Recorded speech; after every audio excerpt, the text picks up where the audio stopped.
L'heure est au bilan au ministère de la Transition digitale, des postes et des communications électroniques. La réalisation physique des activités dans ce département est évaluée à plus de 88% en 2024, mais le conseil d'administration du ministère table sur les solutions pour améliorer les performances en 2025. Le reportage de Sie et Dilareyen et Pinidjayan. Bilan des activités réalisées en 2024 au ministère de la Transition digitale, des postes et des communications électroniques.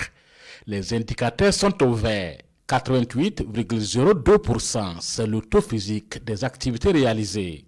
Au cours de cette instance statutaire du département, les participants vont passer en revue les activités réalisées et déceler les insuffisances. Je vais rapidement citer quelques-unes de ces réalisations. Nous avons la poursuite de la couverture des zones blanches avec 93 nouvelles localités qui reçoivent pour la première fois les services de communication électronique. La poursuite de la réhabilitation du Résina afin de pouvoir réussir la transformation qui est en cours dans notre administration pour en faire une administration électronique plus efficace et plus accessible à nos populations. La poursuite de la construction des 2 mini-data centers pour aller encore un peu plus vers la souveraineté numérique. Le thème de la rencontre porte sur les technologies émergentes, en l'occurrence l'intelligence artificielle.